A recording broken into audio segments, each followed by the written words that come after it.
नमस्कार। प्राइम समाचारमा स्वागत छ। म रोहन श्रेष्ठ। म सुषमा श्रेष्ठ। सुरु गरौँ अहिलेसम्मका प्रमुख समाचारबाट। आज 10 जना कोरोना संक्रमितको मृत्यु, संक्रमितको संख्या 73,000 नाघ्यो।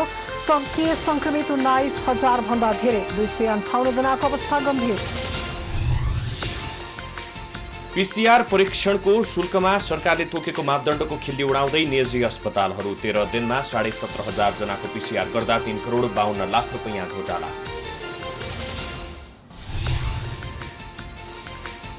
डाक्टर गोविन्द केसीको 19औं अनसनको 14 दिन पूरा, मागप्रति उदासीन बनेको सरकारलाई सम्झौता कार्यान्वयन गर्न चौतर्फी दबाव।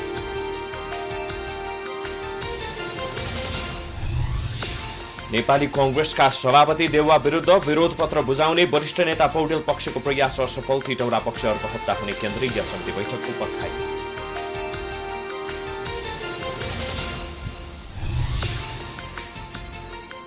आज विश्व पर्यटन दिवस, पर्यटन क्षेत्रको विकासमा फड्को मार्ने मन्त्री भट्टराईको दावी। रोजगारी गुमाएका पर्यटन मजदुरहरूलाई राज्यले उपेक्षा गरेको भन्दै काठमाडौँमा विरोध प्रदर्शन। विश्वभर फैलिएको कोरोनाले लियो 10 लाखको ज्यान, अमेरिका, ब्राजिल र भारतमा संक्रमित बढ्दो, नियन्त्रणको बाय अझै भेटिएन।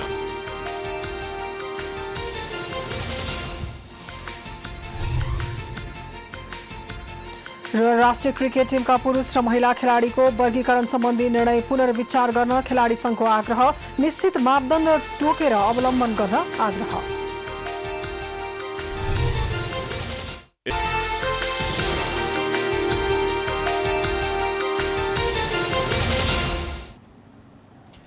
अब समाचार विस्तारमा। पछिल्लो 24 घण्टामा देशभर 1,573 जना कोरोना भाइरस संक्रमित थपिएका छन्। कोरोना संक्रमणका कारण थप 10 जनाको मृत्यु भएको छ। आइतबार 885 जना कोरोना संक्रमण मुक्त भएका छन्। देशभर सक्रिय संक्रमितको संख्या 19,019 पुगेको छ। 1,573 जनामा कोरोना संक्रमण पुष्टि भएको छ। यसमध्ये काठमाडौँ उपत्यकामा मात्रै 809 जनामा कोरोना संक्रमण पुष्टि भएको छ। काठमाडौँमा 633, भक्तपुरमा 72, ललितपुरमा 104 जनालाई कोरोना संक्रमण पुष्टि भएको मन्त्रालयले जनाएको छ। यो सँगै नेपालमा कोरोना संक्रमितको कुल संख्या 73,394 पुगेको छ।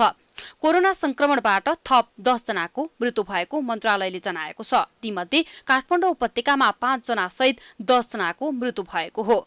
स्वास्थ्य तथा जनसंख्या मन्त्रालयका अनुसार 9 पुरुष र 1 जना कोरोना संक्रमितको मृत्यु भएको हो। मृत्यु हुनेमा 12 का 20 वर्ष, ललितपुरका 42 वर्ष र 77 वर्ष, काठमाडौँकी 50 वर्षकी महिला तथा 61 वर्ष र 62 वर्षका पुरुष रहनु भएको छ। त्यस्तै रूपन्देहीका 72, बर्दियाका 63 र 50 वर्षका पुरुष र अछामका 34 वर्षका पुरुषको मृत्यु भएको छ। यो सँगै मृतकको कुल संख्या 477 पुगेको छ।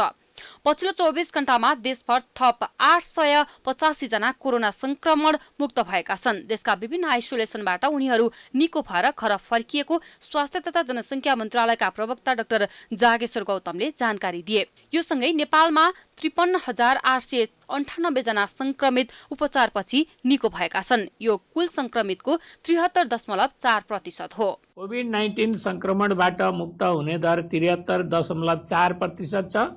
संक्रमितहरू निको भई फर्किसक्नु भएको छ। 500 भन्दा बढी सक्रिय संक्रमितहरू रहेको जिल्ला मोरङ, सिराहा, ललितपुर, काठमाडौँ, चितवन, भक्तपुर र रूपन्देही रहेका छन् भने 0 संक्रमित भएका जिल्ला मनाङ, मुस्ताङ, डोल्पा, हुम्ला र मुगु रहेका छन्। स्वास्थ्य तथा जनसंख्या मन्त्रालयले निजी मेडिकल कलेजलाई विद्यार्थीको पीसीआर परीक्षण नगराई उनीहरूलाई परीक्षामा सहभागी गराउन निर्देशन दिएको छ। नियमित प्रेस ब्रिफिङमा प्राध्यापक डाक्टर जागेश्वर गौतमले लक्षण नभएका बिरामीको पीसीआर परीक्षण गर्नु वैधानिक आधार नभएकोले अनावश्यक पीसीआर परीक्षण नगराउन मेडिकल कलेजहरूलाई अनुरोध गरेको छ। विद्यार्थीहरूलाई आरटीपीसीआर गरेर जाँचमा सहभागी गराउने भन्ने निर्णय गरेकोमा यो निर्णयलाई वैज्ञानिक आधारले पुष्टि गर्दैन। लक्षण नभएका कुनै पनि विद्यार्थीहरूलाई चाहिँ आरटीपीसीआर गरेर मात्र परीक्षामा सहभागी गराउने भन्ने निर्णय कार्यान्वयन नगराउनु हुन हामी स्वास्थ्य तथा जनसंख्या मन्त्रालयको तर्फबाट अनुरोध गर्दछु। विगत 24 घण्टामा 10,123 पिसिआर परीक्षण भएको छ। आइतबारसम्ममा 9,88,327 पिसिआर परीक्षण गरिएको छ। मन्त्रालयका अनुसार आइसोलेसनमा रहनेको संख्या हाल 19,019 जना सक्रिय संक्रमित रहेका छन्, जसमध्ये संस्थागत आइसोलेसनमा 8,321 जना र होम आइसोलेसनमा 10,698 जना रहेका छन्। क्वारेन्टाइनमा 6,281 रहेको छ भने हाल देशभर 225 जना आइसियु र 33 जना भेन्टिलेटरमा रहेका छन्। त्यस्तै मनाङ, मुस्ताङ, डोल्पा, मुगु र हुम्ला जिल्ला संक्रमण मुक्त रहेको छन्। निजी अस्पतालको दादागिरी भनौँ वा सरकारले कानमा तेल हालेका कारण मौलाएको विकृति हो। कोरोनाको पीसीआर परीक्षणमा ब्रह्मलुट भइरहेको छ। निजी अस्पतालहरूले करोडौं रुपैयाँ मनपरी असुलिरहेका छन्। सरकारले तोके भन्दा धेरै रकम लिएको ललितपुरको बीएनबी अस्पतालले त सञ्चारकर्मीलाई दुर्व्यवहार गर्न समेत पछि परेन। महामारीको रूप लिएपछि अधिकांश सर्वसाधारण पीसीआर परीक्षण गराएर आफूमा भाइरस छ कि छैन भनेर जान्न चाहेको अवस्था छ। यही अवस्थालाई मध्यनजर गर्दै सरकारले केही निजी अस्पताललाई पनि पीसीआर परीक्षणको अनुमति दिएको छ। अनुमतिसँगै परीक्षणको अधिकतम शुल्क पनि तोकिदिएको छ। सरकारले एउटा पीसीआर परीक्षण गर्दा बढीमा 2,000 रुपियाँ लिन सबै प्रयोगशालालाई निर्देशन जारी गरेको 2 हप्ता भइसकेको छ। तर निजी अस्पतालहरूले सरकारले तोके भन्दा बढी शुल्क लिएर सर्वसाधारण ठगिरहेको आरोप लागेको छ। आरोपित अस्पताल मध्येको एक हो ललितपुरको बीएनबी हस्पिटल। आरोप सत्य हो वा होइन भनेर बुझ्न हामी अस्पताल पुगेका थियौं। चोरको खुट्टा काट भन्दा चोरले खुट्टा लुकाए जस्तै भइहाल्यो।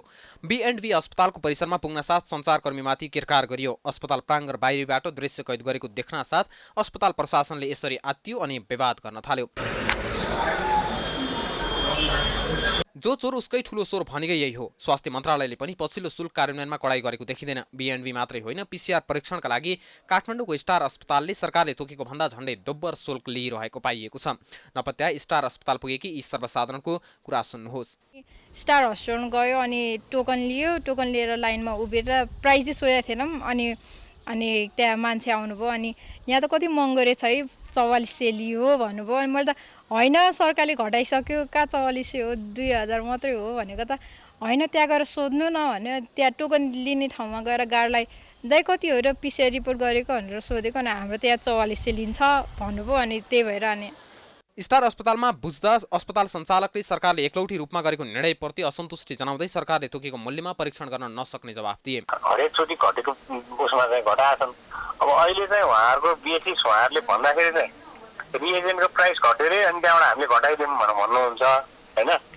अब तर हामीसँग एकचोटि सल्लाह सुझाव दिए त्यहाँ के पनि नगरिकन 2000 रुपियाँमा गर्दै गर भनेर भने, भोलि 1500मा गर भन्नु होला, 1000मा गर भन। त्यसरी तपाईँको 5000बाट 440 आउँदा त हामी केही बोलेको थियौँ। हामी गएर चाहिँ हामी घटाउन भनेर भनेको छैनौँ नि हामीले होइन। त्यति बेलाको रिजनेबली उहाँले सोचेर घटाउनु होला, ठिक छ। हामीलाई त्यसले केही उ गरेको छैन। अब 81 440बाट 2000 रुपियाँमा घटाउँदाखेरि त हामी त बाँच्नै नसक्ने स्थिति पारिदिएपछि न, अनि त्यसपछि बाध्यात्मक स्थितिमा हामीले विरोध गर्नु पर्यो हो नि त।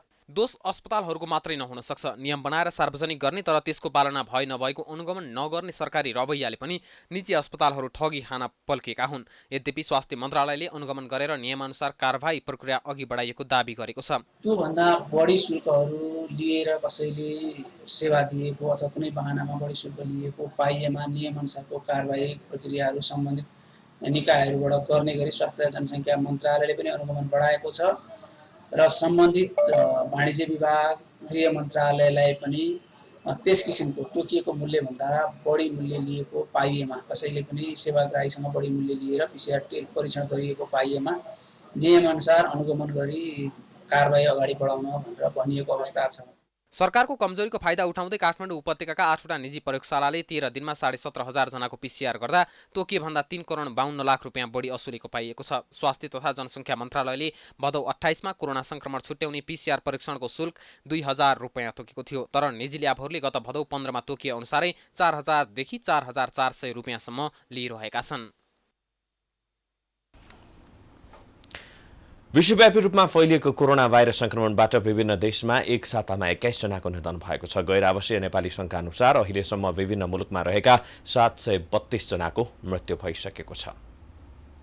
साउदी अरबमा 14 जना, युएईमा 1 जना र गुगान्डमा 1 जना गरी यो साता 21 जनाले ज्यान गुमाएका छन्। गैर आवासीय नेपाली संघका अनुसार शनिबार साँझसम्म 17 देशमा रहेका 265 जना नेपालीले कोरोना भाइरस संक्रमणबाट ज्यान गुमाएका छन्। संघ अन्तर्गतको स्वास्थ्य समितिले संकलन गरेको तथ्याङ्क अनुसार शनिबार साँझसम्म 42 देशमा रहेका 38,848 जना नेपाली कोरोना संक्रमणबाट संक्रमित भएका छन्, जसमध्ये 35,078 जना कोरोना संक्रमण मुक्त भइसकेका छन्। कुल संक्रमित मध्ये 92% संक्रमित कोरोना जितेर घर फर्किएका छन्।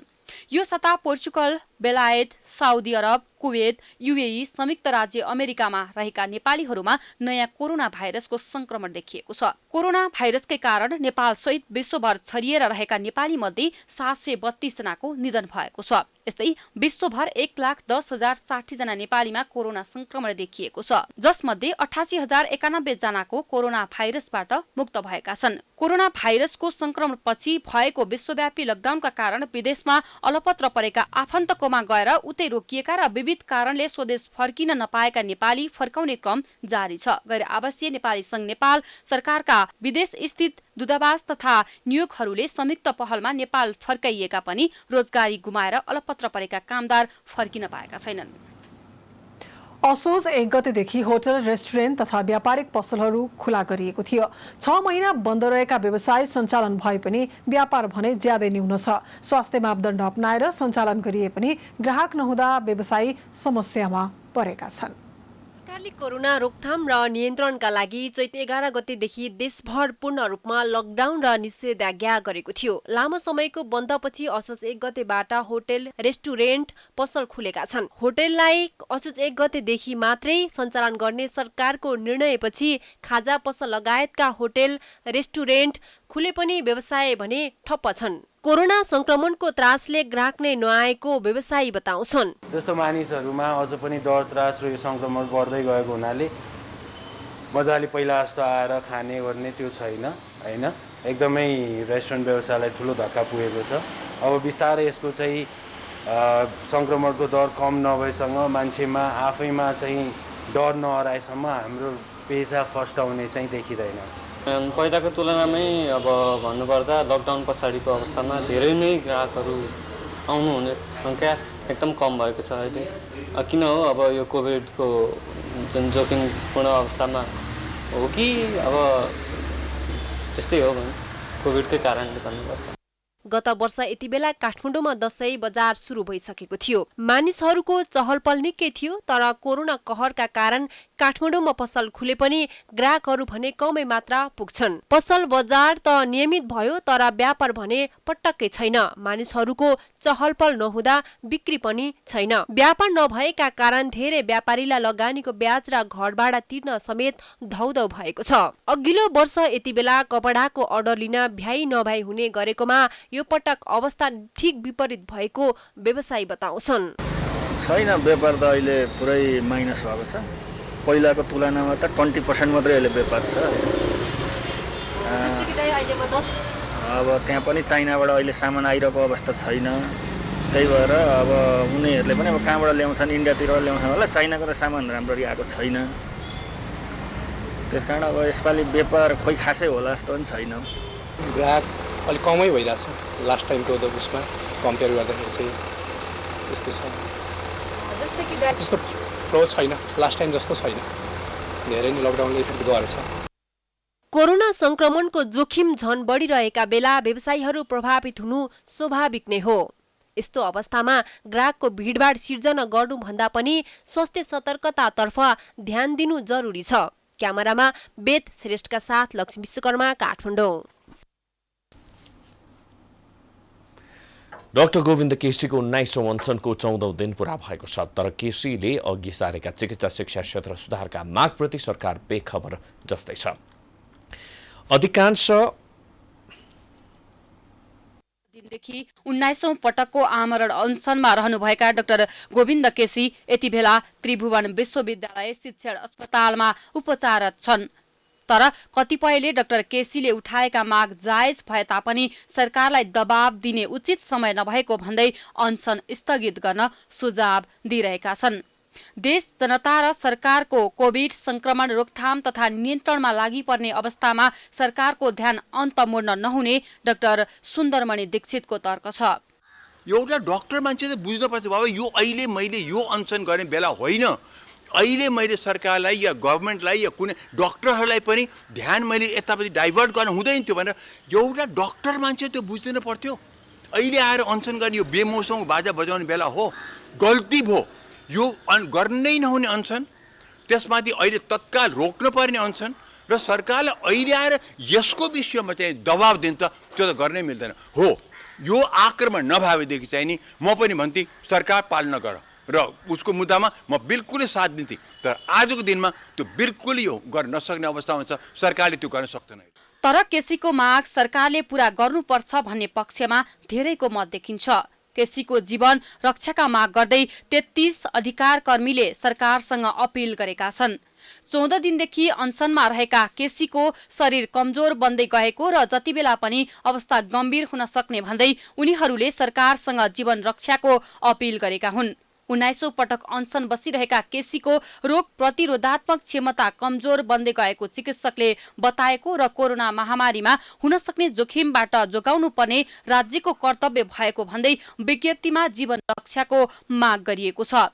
पूर्व प्रधान न्यायाधीश कल्याण श्रेष्ठ, सुशीला कार्की, पूर्व सभामुख दमननाथ ढुङ्गाना, पूर्व उपकुलपति प्राध्यापक केदार भक्त माथेमा, शम्भु थापा, भीमार्जन आचार्य लगायतले संयुक्त अपिल जारी गर्दै डाक्टर केसीको जीवन रक्षा गर्न र उनले उठाएका मागहरू सम्बोधन गर्न सरकारलाई अपिल गरेका हुन्। यसअघि 18 पटकसम्म अनसन बस्दा सरकारले केसीसँग विभिन्न माग पूरा गर्ने प्रतिबद्धता सहित सम्झौता गरेको थियो। ती सम्झौता कार्यान्वयन नगर्नु सरकारको गल्ती भएको अधिकांशको ठहर छ। नेपाल स्वास्थ्य अनुसन्धान परिषदका कार्यकारी अध्यक्ष डाक्टर अञ्जनी कुमार झाले सरकारले केसीको माग तत्कालै सम्बोधन गर्नुपर्नेमा जोड दिएका छन्। यस्तो विषय भइसक्यो कि अब यो धेरै लामो समयसम्म कोभिडसँगै हामी बाँच्न पर्या त। त्यही भएर कोभिडको बहाना बनाएर कुनै पनि मानवको जीवन रोकिनेवाला छैन। तपाईँले पनि आफ्नो काम गर्दै हुनुहुन्छ, म पनि आफ्नो काम गर्दैछु। कोभिडबाट जोगिने उपाय हामीले गर्नुपर्छ, प्रिभेन्सन लिनुपर्छ। त यसैलाई बहाना बनाएर सरकार रोकिने कुरा आउँदैन। सरकारले आगामी जेनेरेसनको लागि जुन कर्तव्य छ, जुन स्वास्थ्य शिक्षा अन्य कुरामा विकासको कुराहरू छ, त्यसको लागि कदम अगाडि बढाइराख्नुपर्छ। यो कोभिड अन्त होला अनि त्यसपछि गरौँला भनेर यस्तो सपना हेर्नु निरर्थक कुरा हो। भदौ 29 गते जुम्लामा अनसन थालेका डाक्टर केसीले 6 बुँदे माग राख्दै अनसन थालेका थिए भने डाक्टर केसीले कर्णाली स्वास्थ्य विज्ञान प्रतिष्ठानमा एमबीबीएस लगायतका कार्यक्रम सञ्चालन गर्नुपर्ने, स्नाकोत्तर तहको अनुमति तत्काल प्रदान गर्नुपर्ने, गेटा मेडिकल कलेज र राप्ती स्वास्थ्य विज्ञान प्रतिष्ठानमा पठन पाठन सुरु गर्नुपर्ने, प्रदेश 2 गण्डकी प्रदेश डोटी, डडेलधुरा, उदयपुर, इलाम, पाँचथरमा सरकारी मेडिकल कलेज तथा अस्पताल प्रक्रिया अगाडि बढाउनु पर्ने, त्रिवी शिक्षण शास्त्र अध्ययन संस्थानमा वरिष्ठता मिचेर भएका नियुक्ति सच्याउनु पर्ने, सबै पदमा वरिष्ठताका आधारमा नियुक्ति गर्न, विश्वविद्यालय काउन्सिल र प्रतिष्ठानमा पदाधिकारी नियुक्तिका लागि पदाधिकारी मापदण्ड निर्धारण समितिले दिएको सुझाव अनुरूप निष्पक्ष र पारदर्शी ढंगबाट नियुक्ति गर्ने कानूनी व्यवस्था गर्नुपर्ने माग पनि अघि सारेका छन्। साथै कोभिड तथा अन्य बिरामीका लागि समेत उचित उपचारको व्यवस्था गर्नुपर्ने र 2075 साउन 10 गते भएको सम्झौता अनुसार चिकित्सा शिक्षा ऐनमा संशोधन गर्नुपर्ने माग राख्दै अनसन बसेका हुन्। समाचारको सिलसिला जारी छ, हामी विश्रामपछि आउँछौँ।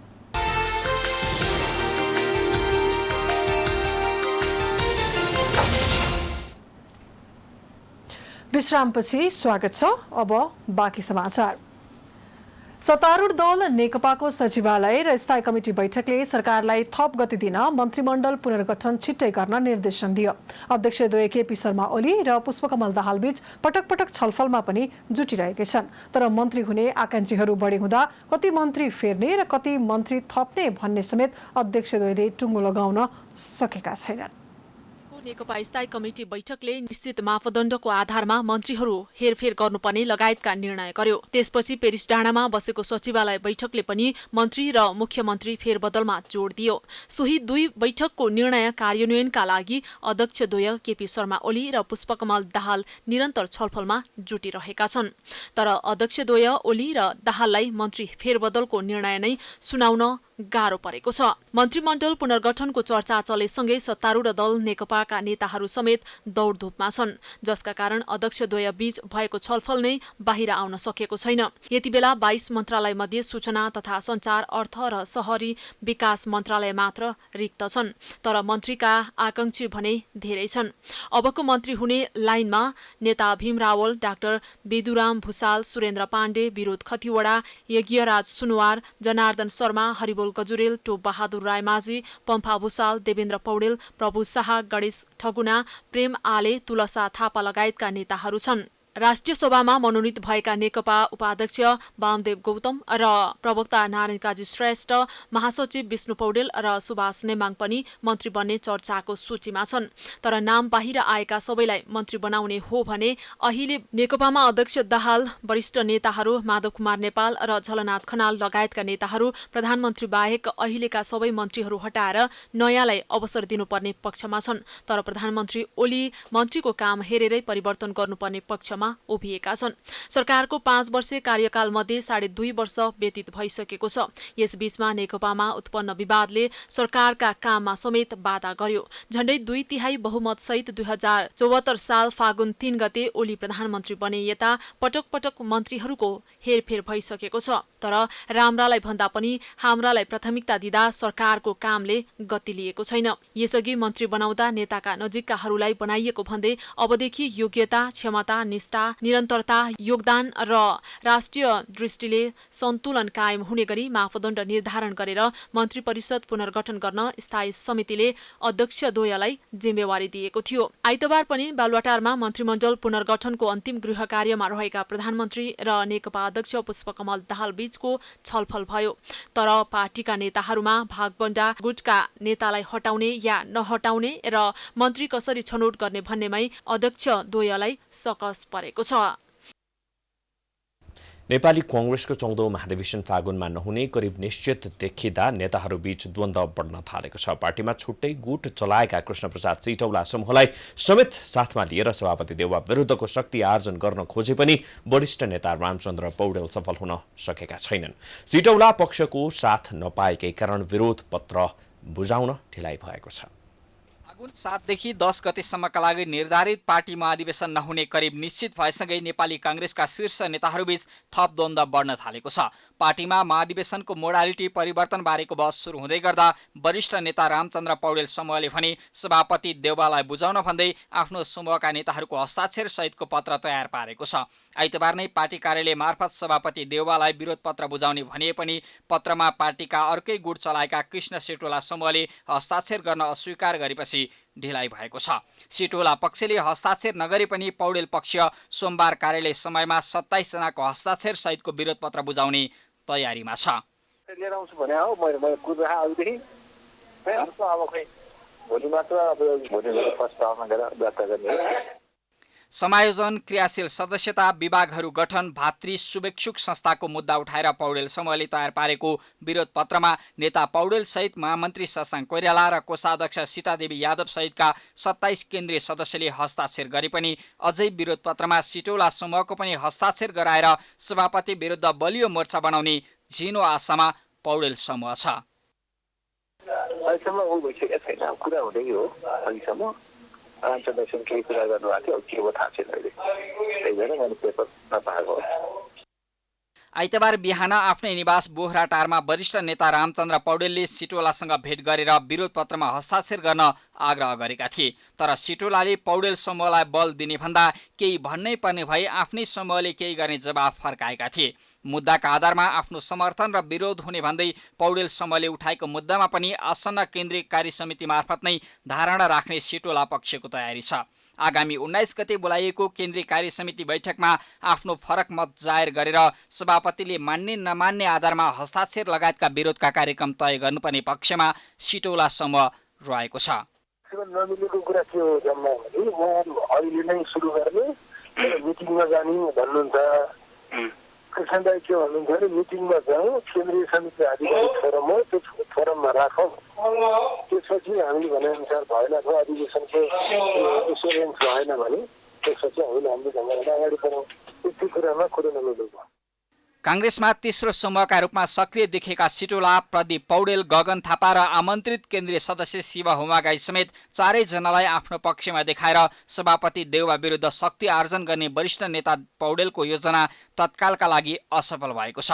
पौडेल समूहले पार्टी सभापति देउवा विरुद्धको मोर्चाबन्दीमा जोड्ने प्रयास गरिरहेका बेला सिटौला समूह भने फरक ढङ्गले प्रस्तुत हुने नीतिसहित अघि बढेको छ। काठमाडौँ उपत्यकाको निषेधाज्ञा खुलेको 10 दिनको तथ्याङ्क अनुसार उपत्यकामा भित्रिने यात्रुको संख्या उपत्यका छाड्ने भन्दा बढी देखिएको छ। महत्त्वपूर्ण चाडबाड आउनु अघि खुला भएको आवागमनमा विभिन्न जिल्लाबाट काठमाडौँ आउनेको संख्या बढी देखिएको हो। 10 दिनको अवधिमा कुल 41,617 वटा सवारी साधन उपत्यकामा भित्रिँदा 1,74,844 जना यात्रु उपत्यकामा प्रवेश गरेको महाशाखाको तथ्याङ्क छ। त्यस्तै यो अवधिमा 41,205 सवारी साधन बाहिरिँदा 1,65,246 जना यात्रुले उपत्यका छाडेका छन्। अघिल्लो वर्षको चैत 11 गतेदेखि यही असोज 1 गते पहिलो पटक लामो दूरीको यातायात सञ्चालनको अनुमति दिएको थियो।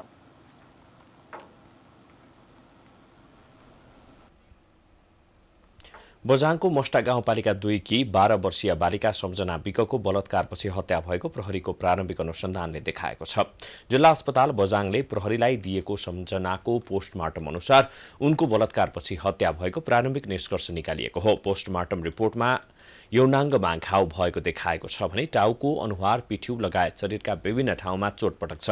अहिले घटनाबारे अनुसन्धान गर्न बझाङका प्रहरी नायब उपरीक्षक रूपक खड्का नेतृत्वका टोली खटिएका छन्। अहिले घटनामा संलग्न रहेको आरोपमा प्रहरीले सोही ठाउँका 18 वर्षीय राजेन्द्र बोहरालाई पक्राउ गरी अनुसन्धान समेत गरिरहेको छ। बोहरा यसअघि पनि विभिन्न आपराधिक क्रियाकलापमा संलग्न रहेको प्रहरीको दावी छ। गत बुधबार गाईबस्तुलाई घाँस हाल्न गएकी मस्टा गाउँपालिका 2 की सम्झना मृत फेला परेकी थिइन्। बुधबार साँझ घाँस हाल्न निस्केकी सम्झना शव निर्वस्त्र सिम देवता मन्दिरमा भेटिएको थियो।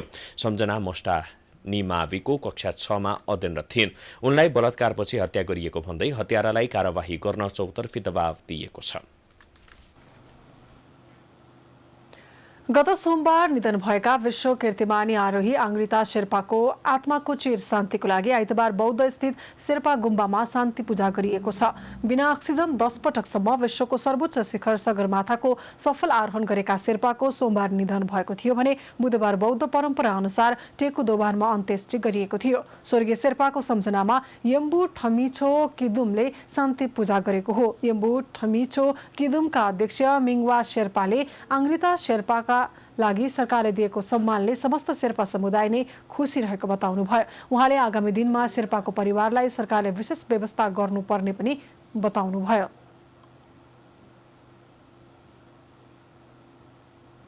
उहाँको लागि हाम्रो सरकारले केही न केही उहाँको लागि चाहिँ गर्नुपर्छ भन्ने चाहिँ म चाहन्छु उहाँहरूलाई। अनि अब यसमा त अस्ति जुन हाम्रो सरकारले पनि उहाँलाई राम्रै सम्मान गर्नुभयो। हामी यम्बु ठमिछो कितुकको तर्फबाट र हामी ठमिछोवासीको तर्फबाट चाहिँ सरकारलाई पनि हामी धन्यवाद दिन चाहन्छु। सोलुखुम्बुको थामेमा जन्मिनुभएका शेर्पा हिम चितुवाको रूपमा चिनिनुहुन्थ्यो। उहाँको 7 गते निधन भएको थियो। कञ्चनपुरको दोदा नदीमा निर्माणाधीन पक्की पुल अलपत्र परेको छ। देखत भोलि पर्सिया गाउँ जोड्न निर्माण भइरहेको पुलमा प्राविधिक समस्या देखाएर निर्माण कम्पनीले काम ठप्प पारेको छ। नदीमा पुल नबन्दा स्थानीयले बर्खाको समयमा ट्युबको प्रयोग गरेर जोखिम मोलेर खोला तर्न बाध्य भएका छन्।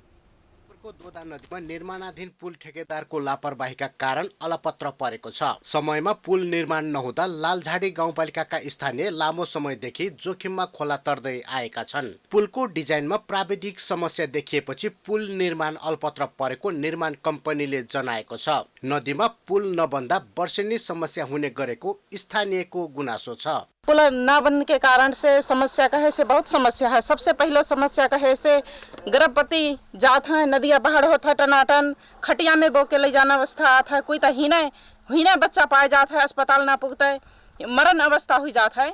तभी के मारे जा पुल बन जाती तब सजीलो हो जाई। तो सबसे पहले तो बिरामिकता ही अगट्यारो है, वैसे आवत जावत करन ताही। अब कितने मने गाड़ी में जाते हैं, गाड़ी डूब जाता है, पूरा इंजन उंजन खराब हो जाता है। अब जैसे टोप लगाए पड़े हैं ही ना, जौन की है तो बगता ही ठीक है 200 तीर लेते, जौन ना है बोकेता ही तो समस्या भाव। और साइकिलें में तरनता ही, जौन की है 20 रुपया तीर्थ ना है तब बोके ले चलो जाता है, सजीलो पड़ो। तभी के मारे पुल बनन जरुरी है। दोदा नदीमा समयमा पुल नबन्दा लालझाटी गाउँपालिकामा प्रवेश गर्न र अन्य ठाउँ जान सयौं रुपैयाँ तिर्नुपर्ने स्थानीयलाई बाध्यता रहेको छ। ट्युब मार्फत नदी तर्दा जोखिमको साथै 200 रुपैयाँ तिर्नुपर्ने बाध्यता रहेको स्थानीयको गुनासो छ। अब जो नदी पार नहीं की तो कितना समस्या है। कब तक आदमी खोले में बग गो, आदमी कितना घाटा लगेगा, इतना पैसा खर्चा करके तो इसी को कितने आदमी तो नदी में बग गए हैं, बुढ़े बेचारे, पता ही ना मिलो अभी तक। पुल ना होने से बहुत समस्या है। आदमी 200 रुपया मोटरसाइकिल ले रहा हो, क्या कहाँ से देगो? ये तो लॉकडाउन है, आदमी की समस्या जाए है। आदमी अब थोड़ी काम पड़ता है तो गाभी से जान पड़ो। पुल ना होने से आदमी की कितना अप्ठ्यारो है, सबसे समस्या जाए है। पुल तो जरूर अनिवार्य होना चाहिए। देखत भुली र पर्सिया जोड्ने गरी 170 मिटर लामो पक्की पुल 3 वर्षमा पूरा हुने गरी ठेक्का सम्झौता भएको थियो। 2075 पुस 26 गतेसम्म निर्माण सम्पन्न गरिसक्नु पर्ने भए तापनि अहिलेसम्म पुल निर्माण हुन सकेको छैन। फुटपाथ सहित 2 लेनको पुल बनाउने जिम्मा पाएको ठेकेदार कम्पनी लुम्बिनी राजेन्द्र श्रेष्ठ जेबीले प्राविधिक समस्या आएको भन्दै निर्माण ठप्प पारेको छ। पुलको डिजाइनमा समस्या भएकोले पुल निर्माणमा ढिलाइ भएको सडक डिभिजन कार्यालय कञ्चनपुरले जनाएको छ। के पुरानो डिजाइन सेट छ कि के छ भनेर भन्दाखेरि मैले नयाँ पछिको डिजाइन गर्ने कन्सल्टेन्टले चाहिँ पुरानो डिजाइन सेपै छ, अनि अलिकति त्यो तल ग्राउन्ड वाटरको कारण मुभमेन्ट अलिकति भएर त्यहाँ चाहिँ अलिकति कन्क्रिट वास आउटको प्रब्लम हो। त्यसको लागि अनि यस्तो खालको एडमिचरहरू युज गरेर एन्टी वास आउट एडमिचर युज गरेर प्रयोग काम गर्न सकिन्छ भन्ने खालको उसले सजेसन दियो। त्यही अनुसार हामीले एउटा उसलाई फेरि हामीले त्यो पाइल चाहिँ यतापट्टिको फन्ड्समा नि पाइल चाहिँ कोड रिभ्यू गरेर हामीले पेश गर्न भन्यौँ, अनि त्यो अनुसारको हामीले एकचोटि त्यो रिपोर्ट चाहिँ विभागमा पठाएको छौँ। कञ्चनपुरमा बन्दै गरेका विभिन्न खोलाका पुलहरू अलपत्र परेका कारण स्थानीयले शास्ति खेप्दै आएका छन्। निर्माण कम्पनीले विभिन्न बहानामा निर्माण कार्य ठप्प पारेको प्रति स्थानीय सरकार समेत बेखबर बनेको छ। दोदा नदी लगायत अन्य खोलामा निर्माण अलपत्र परेका पुल प्रति स्थानीय सरकारको चासो जान जरुरी देखिन्छ। कञ्चनपुरबाट डिल्लीराज पन्तको रिपोर्ट। नेपाल कलवार कल्याण समिति काठमाडौँले वीर अस्पतालमा उपचारको क्रममा निधन भएका रामलखन जयसवालको मृत्यु प्रकरणबारे सत्य तथ्य कुरा बाहिर ल्याउन सरकारसँग माग राखेको छ। समितिले आइतबार काठमाडौँमा पत्रकार सम्मेलन गर्दै संसदीय छानबिन आयोग गठन गर्नुपर्ने पनि माग गरेको छ। समितिले जयसवालको परिवारलाई उचित क्षतिपूर्ति सहित न्यायको व्यवस्था गर्नुपर्ने माग गरेको छ। समितिका अध्यक्ष रामचन्द्र शाहले जयसवालको परिवारले उचित न्याय पाउनुपर्ने बताउनुभयो। न्यायका लागि जयसवाल परिवार धेरै दिनदेखि काठमाडौँमा रहेकाले आफ्नो परम्परा अनुसार अन्त्येष्टि गर्नको लागि शव पनि चाँडै रिलिज गर्न सरकारसँग समितिले आग्रह गरेको छ। कार्यक्रममा मृतक जयसवालकी भाइ बुहारी पूनम जयसवालले यो प्रकरणमा सरकारले उच्च स्तरीय छानबिन समिति गठन गरेर दोषीलाई कठोर भन्दा कठोर सजाय दिन माग गर्नुभयो। समितिले जयसवाल परिवारलाई न्याय दिलाउनको लागि जिल्ला प्रशासन कार्यालय काठमाडौँ मार्फत प्रधानमन्त्री केपी शर्मा ओलीलाई ज्ञापन पत्र समेत बुझाएको छ।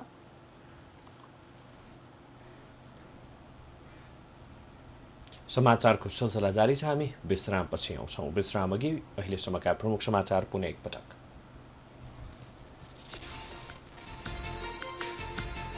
आज 10 जना कोरोना संक्रमितको मृत्यु, संक्रमितको संख्या 73,000 नाघ्यो। सक्रिय संक्रमित 19,000 भन्दा धेरै, 258 जनाको अवस्था गम्भीर।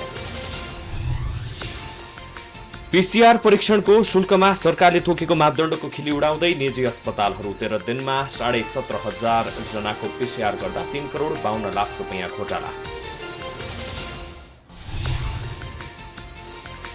डाक्टर गोविन्द केसीको 1900 अनसनको 14 दिन पूरा, मागप्रति उदासीन बनेको सरकारलाई सम्झौता कार्यान्वयन गर्न चौतर्फी दबाव।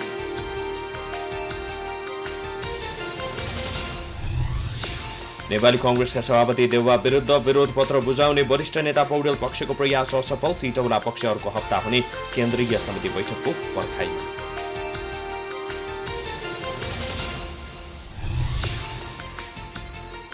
आज विश्व पर्यटन दिवस। पर्यटन क्षेत्रको विकासमा फड्को मार्ने मन्त्री भट्टराईको दावी। रोजगारी गुमाएका पर्यटन मजदुरहरूलाई राज्यले उपेक्षा गरेको भन्दै काठमाडौँमा विरोध प्रदर्शन।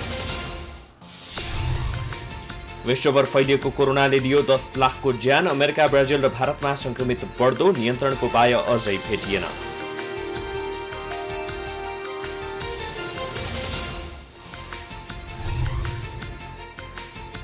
र राष्ट्रिय क्रिकेट टिमका पुरुष र महिला खेलाडीको वर्गीकरण सम्बन्धी निर्णय पुनर्विचार गर्न खेलाडी संघको आग्रह। निश्चित मापदण्ड तोकेर अवलम्बन गर्न आग्रह।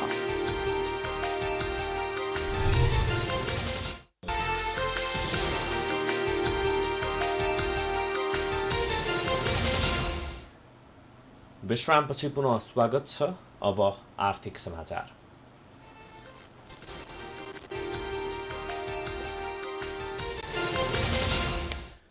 कोरोना भाइरसका कारण नेपालको सबै क्षेत्र अहिले अर्धचलायमान रहेको छ। प्रत्यक्ष रूपमा आमदानी हुने क्षेत्र पूर्ण रूपमा बन्द भएसँगै देशको आर्थिक विकासमा समेत ठूलो धक्का लाग्न पुगेको छ। त्यसको प्रत्यक्ष असर नेपालको पर्यटन क्षेत्रमा परेकै अवस्थामा नेपालमा पनि शुभकामना सन्देशको विज्ञप्ति सार्वजनिक गरेर विश्व पर्यटन दिवसको औपचारिकता पूरा गरिएको छ।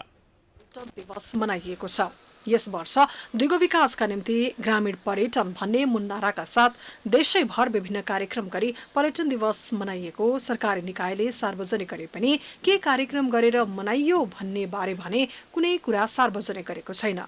तर संस्कृति, पर्यटन तथा नागरिक उड्डयन मन्त्री योगेश भट्टराईले पर्यटन दिवसको अवसर पारेर काठमाडौँको चोभार स्थित मञ्जुश्री पार्क वृक्षारोपण गरेको सुमन्त्रालयले जनाएको छ।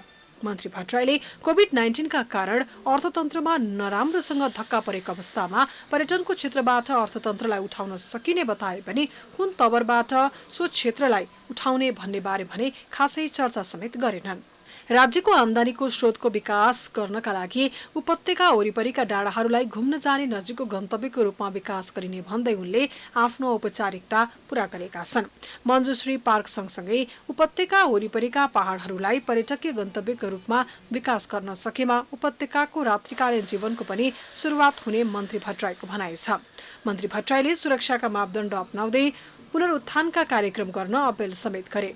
मन्त्री भट्टराईले हरेक कालो बादलको क्षितिजमा चाँदीको घेरा हुन्छ भने चाहिँ निकट भविष्यमा नै यो महाव्याधि नियन्त्रणमा हुनेछ।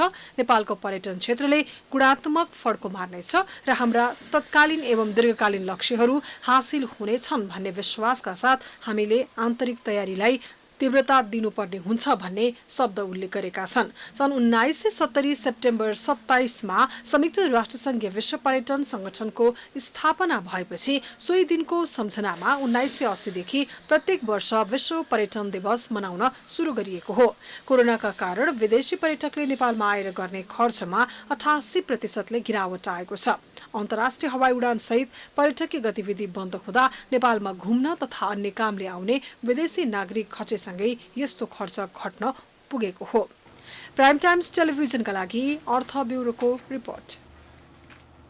कोरोनाका कारण रोजगारी गुमाएका पर्यटन मजदुरहरूलाई राज्यले उपेक्षा गरेको भन्दै पर्यटन मजदुर संघर्ष समितिले काठमाडौँमा विरोध प्रदर्शन गरेका छन्। आइतबार काठमाडौँको ब्रिकुटी मण्डपबाट समितिले विरोध र्याली निकालेका हुन्। अहिलेको अवस्थामा पर्यटन व्यवसायी मजदुरहरूको अधिकार अस्तित्व सुरक्षित गर्नलाई एकताबद्ध भएर संघर्ष गर्नु परेको समितिले जनाएको छ। लामो समयदेखि श्रम गर्न नपाउँदा भोकै मर्ने स्थिति आएकाले सरकारसँग सहयोग मागेको तर अहिलेसम्म सुनवाई नभएकाले आन्दोलन गर्न बाध्य भएको उनीहरू भनाइ छ। धेरै पटक पर्यटन बोर्ड, पर्यटन विभाग र टानसँग आफ्ना समस्या राख्दा समेत सुनवाई नभएकाले पर्यटन दिवसको दिनलाई कालो दिनको रूपमा मनाउन विरोध प्रदर्शन गरिएको संघर्ष समितिका संयोजक प्रकाश राईले बताउनुभयो। आफूहरूले 5 वर्ष यता मजदुर कल्याणकारी कोषमा जम्मा गर्दै आएको रकम 15 करोड रुपैयाँ पुगेको तर त्यही रकम मजदुरको हितमा खर्च गर्न समेत सरकारी निकायहरूले नमानेको उहाँले बताउनुभयो।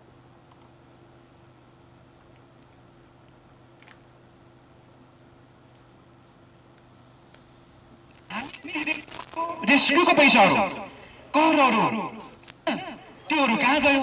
अनि यो बेला त सम्बन्धित निकाय पर्यटन मन्त्री, टुरिज्म बोर्ड, टाङ लगायत विभिन्न भातृ सङ्गठनहरू मिलेर एउटा विकल्प खोज दिनुपर्ने हो नि त। अनि अहिले चाहिँ केही पनि गर्दैनन्, घरभित्र बसेका छन्।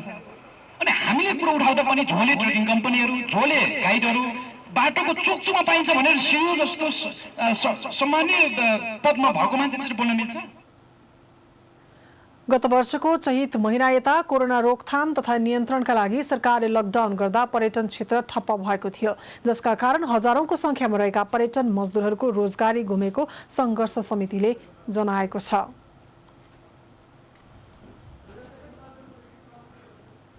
प्रतिनिधि सभाको उद्योग तथा वाणिज्य र श्रम तथा उपभोक्ता हित समितिले वस्तु बिक्री सम्बन्धी व्यवसायमाथि कडा नियमन र निगरानी गर्नुपर्ने प्रावधान सहितको उपसमितिको प्रतिवेदन पारित गरेको छ। सिंहदरबारमा आइतबार बसेको समिति बैठकले नेटवर्किङ व्यवसायलाई थप व्यवस्थित गर्ने सम्बन्धमा सरकारलाई सुझाव दिन गठित नेटवर्किङ व्यवसाय अध्ययन उपसमितिको प्रतिवेदनलाई सामान्य परिमार्जन सहित परिमार्जन गर्ने निर्णय गरेको हो। उपसमितिको वस्तुको प्रत्यक्ष बिक्री गर्ने ऐन 2074 र नियमावली 2076 भन्दा बेगर मुलुकी अपराध संहिता ऐनको परिच्छेद 21 अनुसार ठगी सम्बन्धी कसुरमा मुद्दा चलाउन पाउने गरी ऐन परिमार्जन गर्नुपर्ने उल्लेख छ। त्यस्तै नेटवर्किङ प्रकृतिको व्यवसाय गरेर सर्वसाधारणलाई ठगेको पाइए तत्काल कानुनी कार्यवाही गर्नुपर्ने विषय पनि प्रतिवेदनमा समेटिएको छ। छलफलमा सांसदहरूले उपभोक्तासँग जोडिने हुँदा विगतको नेटवर्किङ व्यवसाय चाहिँ नागरिक ठगिने सम्भावना अधिक रहेको भन्दै सरकारले विशेष ध्यान दिनुपर्ने बताएका थिए। मेन समस्या भनेको अब यसको चाहिने लाइक कसरी यो अनुगमन गरेर चाहिँ यसको चाहिँ ट्र्याकमा ल्याउनु समस्या रहेछ उहाँले भने। अब त्यो सफ्टवेयर डेभलप राख्यो भने त हामी थाहा पाउन सक्छौँ। अब सबैले राख्ने कुरो अहिलेसम्म अहिले त राखेको छ, तर हामीले अहिले भनेको सफ्टवेयर डेभलप राखेर दिने भनेर होइन। अब यो पाउनु त पाइसक्यो साथीहरूले। अर्को विषयमा पनि यहाँको उहाँले त्यही भन्यो, एउटा हाम्रो रिपोर्टमा पनि त्यो सफ्टवेयरको राखिदियो भने अलि त्यसले चाहिँ अलिकति कडा हुनुपर्छ कानुन चाहिँ अब अवश्यवादी चाहिने होइन। अनि मात्र न त यसले चाहिँ के भने विदेशमा पैसा जम्मा गर्ने, राजस्व पुरै चाहिँ नेपाल सरकार डुब्ने र व्यक्तिलाई फाइदा हुने, राज्यलाई घाटा हुने। अब हामीले त्यो विषयमा पनि छलफल गर्छौँ के हामीले सरकारलाई चाहिँ ऐन खारेज गर्नै भन्न सकिन्छ त? त्यो हाम्रो क्षेत्राधिकार वर्ष समितिको भन्दै गर्दाखेरि पनि हामीले सबै कुरा हेरिसकेपछि यो हाम्रो जो मूल ऐनको 11 मा चाहिँ प्यारामिटर नेटवर्किङ व्यवसायकोमा नजान मिल्ने सक्यो भने पुरै अस्वीकार गरेका छौँ हामीले। पछि अध्ययन गर्यौँ। त्यसपछि एउटा कुरा के रहेछ भने स्वदेशमा उत्पादन हुनेको हकमा त्यो, किनभने नेपाल अब देश त त्यस्तै हो, समितिबाट एउटा पास भएको हुन्छ, मन्त्रालय जाँदा अर्को हुन्छ, राष्ट्रपति कार्यालयमा कमा फुल स्टप धेरै कुरा पनि अब यो त चेन्ज भइरहेको भन्ने कुरा त बाहिर त धेरै ऐन यसमा मात्र होइन उनीहरूको तुलनामा आइरहेको छ। यो तर भन्ने शब्द पनि हालिएको रहेछ। नेपालमा उत्पादन नहुनेका शब्दमा भनेर 50% 100 का 100% विदेशमा बेच्ने त्यो पनि हामीले हटाएका छौँ। हामीले धरोटी रकम पनि बढाएका छौँ, निरीक्षण गर्नेको दायरा पनि बढाएका छौँ। अब यो कानुनलाई हामीले सके जति नेपाली जनता र जनताप्रति उत्तरदायी हुँदै नेपाली जनता नठग्यौँ भन्ने मनोविज्ञानका साथ हामीले प्रतिवेदन तयार गरेका छौँ। हामीले निर्णय सक्छौँ, तर यो कि त कानुन संशोधन हामी जानु पर्यो होइन भनेदेखि चाहिँ प्रचलित कानुनलाई असर नपर्ने गरी त्यसैभित्र रहेर जाने कुरामा पर्दैन। त्यसैसित रहेर जनता र उपभोक्तालाई कहीँ कतै पनि चाहिँ ठगीको अनुभूति हुने कुनै पनि प्रकारको काम हुँदैन र त्यसलाई चाहिँ अझ बढी चाहिँ नियमन गर्ने, त्यसलाई एउटा प्रक्रिया ल्याउने गरी चाहिँ हामीले अझ कडा निर्देशन गर्नुपर्छ। दोस्रो, अब तेस्रो प्यारामिडियल श्रेणीमा नेटवर्किङ गर्ने भन्ने जुन अलिकति चाहिँ अनौपचारिक रूपमा नेपालको इतिहासमा प्रचलित त्यस प्रकारका संस्थाहरूले गरेका थिए, त्यसको पूर्ण अन्तर हुनुपर्छ। छलफलपछि समितिले उपसमितिको प्रतिवेदनका बुँदामा छलफल गरी प्राप्त सुझावका आधारमा परिमार्जन सहित सर्वसम्मत रूपमा पारित गर्ने निर्णय गरेको छ। बैठकमा घरेलु श्रमिकका रूपमा खाडी मुलुकमा जाने कामदारहरूको अवस्थाका विषयमा पनि छलफल भएको थियो। अब अन्तर्राष्ट्रिय समाचार।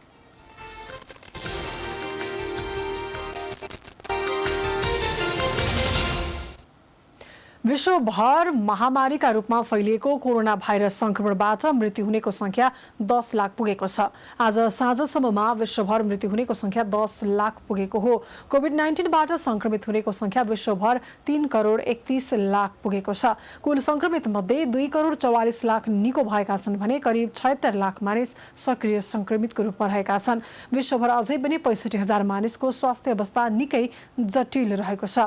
अमेरिकामा सबैभन्दा बढी मानिसको मृत्यु भएको छ भने त्यहाँ संक्रमितको संख्या पनि 72 लाख नागिसकेको छ। कोरोना संक्रमणबाट अमेरिकामा हालसम्म 2,09,000 भन्दा बढीको मृत्यु भइसकेको छ। भारतमा 59 लाख भन्दा बढी संक्रमित भएका छन् भने 94,000 भन्दा बढीको ज्यान गइसकेको छ। त्यस्तै ब्राजिलमा 47 लाख 18,000 भन्दा बढी व्यक्ति संक्रमित भएकामा 1,41,000 भन्दा बढीको मृत्यु भएको छ। खोप विकास गरिसकेको घोषणा गरेको रसियामा पनि 20,000 भन्दा बढीको मृत्यु भएको छ भने दैनिक संक्रमितको संख्या पनि बढ्दो छ। युरोपेली मुलुकहरू खास गरी बेलायत, फ्रान्स, स्पेन र इटालीमा कोरोना भाइरस संक्रमणको दोस्रो लहर सुरु भएको आंकलन गर्दै सार्वजनिक जनजीवनमा धेरै किसिमका प्रतिबन्धहरूको घोषणा गर्न थालिएको छ। पाकिस्तानको सिन्ध प्रान्तमा आज बिहान भएको सवारी दुर्घटनामा 13 जनाको मृत्यु भएको छ। दुर्घटनामा परेका भ्यानमा कम्तीमा 20 जना रहेका थिए।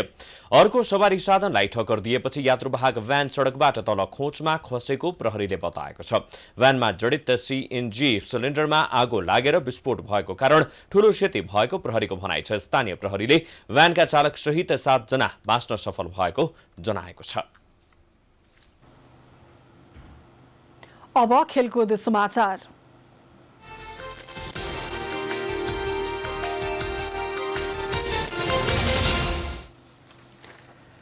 क्रिकेट खेलाडी संघ नेपाल सिप्यानले राष्ट्रिय क्रिकेट टिमका पुरुष र महिला खेलाडीको वर्गीकरणमा भएको निर्णय पुनर्विचार गर्न आग्रह गरेको छ। सिप्यानले नेपाल क्रिकेट संघ क्यान र राष्ट्रिय खेलकुद परिषद राखेको समक्ष वर्गीकरणका विषयमा खेलाडीको अनुरोधका आधारमा निर्णय पुनर्विचार गर्न ध्यानकर्षण गराएको हो। सिप्यानले खेलाडीको वर्गीकरणमा थप प्रष्टता आवश्यक देखिएको भन्दै वर्गीकरणलाई पारदर्शी रूपमा निश्चित मापदण्ड तोकेर अवलम्बन गर्न आवश्यक रहेको बताएको छ। उसले वर्गीकरणलाई तर्कसम्मत र त्रुटि रहित बनाउन तथ्यपरक, वस्तुपरक र वैज्ञानिक बनाउनु पर्ने आवश्यकता औल्याएको हो। सिप्यानले क्रिकेटलाई व्यावसायिक बनाउन, खेलाडीको आय स्रोतलाई व्यवस्थित बनाउनु पर्ने र खेलाडीको उच्च मनोबल बढाउन आवश्यकता रहेको उल्लेख गर्दै विभेदको अनुभूति हुने वातावरणलाई निरुत्साहित गर्नुपर्नेमा जोड दिएको छ। यस्तै पुरुष तथा महिला क्रिकेट खेलाडीको जीवन तथा दुर्घटना बीमाका दायरालाई फराकिलो बनाउँदै सो कार्यको यथासक्य चाँडो कार्यान्वयनको अपेक्षा सिप्यानले गरेको छ। असोज 6 गते भरतपुरको चितवनमा बसेको नेपाल क्रिकेट संघ क्यानको बोर्ड बैठकले पुरुष तथा महिला खेलाडीको वर्गीकरण गर्दै केन्द्रीय सम्झौता भएको थियो, तर वर्गीकरण वैज्ञानिक नभएको भन्दै क्यानको चौतर्फी विरोध भएको थियो। स्पेनिश ला लिगा फुटबल अन्तर्गत आज राति विभिन्न 6 खेल हुँदैछन्। आज हुने खेलमा उपाधि दावेदार बार्सिलोनाले विलारियलसँग प्रतिस्पर्धा गर्दैछ। बार्सिलोनाका खरिलो मैदानमा हुने दुई टोली बीचको खेल नेपाली समयअनुसार राति 1:15 बजे सुरु हुनेछ। बार्सिलोना आजको खेलमा जित निकाल्दै सिजनको सुखद सुरुवात गर्ने योजनामा छ। गत सिजन बार्सिलोनाले अन्तिम समयमा कमजोर बन्दै सिजन गुमाएको थियो। गत सिजन कमजोर भएको बार्सिलोना यो सिजनमा बलियो बन्ने योजनामा छ। बार्सिलोनाका लागि कप्तान लियोनेल मेसीसँगै एन्टोनियो अन्सु फाती लगायत उत्कृष्ट खेलाडीहरू साथमा रहेका छन्। बार्सिलोनाले यो सिजन केही युवा खेलाडीहरूलाई पनि भित्र्याएको छ।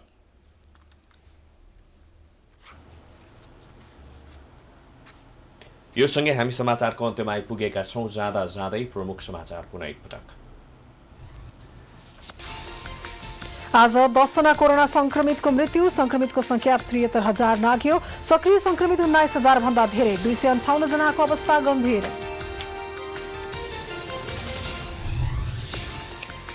पीसीआर परीक्षणको शुल्कमा सरकारले तोकेको मापदण्डको खिल्ली उडाउँदै निजी अस्पतालहरू 13 दिनमा 17,500 जनाको पीसीआर गर्दा 3 करोड 52 लाख रुपियाँ घोटाला। डाक्टर गोविन्द केसीको 1900 अनसनको 14 दिन पूरा। मागप्रति उदासीन बनेको सरकारलाई सम्झौता कार्यान्वयन गर्न चौतर्फी दबाव। नेपाली कांग्रेसका सभापति देउवा विरुद्ध विरोध पत्र बुझाउने वरिष्ठ नेता पौडेल पक्षको प्रयास असफल। सिटौला पक्षहरूको हप्ता हुने केन्द्रीय समिति बैठकको पर्खाइमा।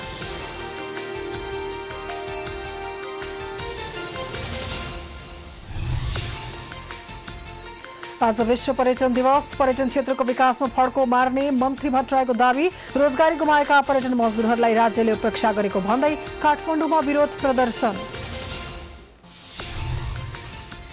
विश्वभर फैलिएको कोरोनाले लियो 10 लाखको ज्यान। अमेरिका, ब्राजिल र भारतमा संक्रमित बढ्दो, नियन्त्रणको उपाय अझै भेटिएन।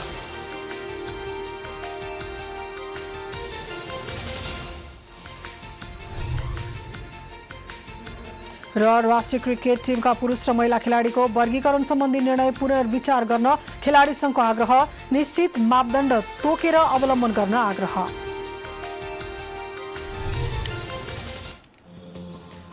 समाचार अहिलेलाई सकियो। यसपछिको प्रस्तुति जनता जान्न चाहन्छन् ऋषि मलादेश। प्राइम टाइम्स टेलिभिजन हेर्दै गर्नुहोला। नमस्कार।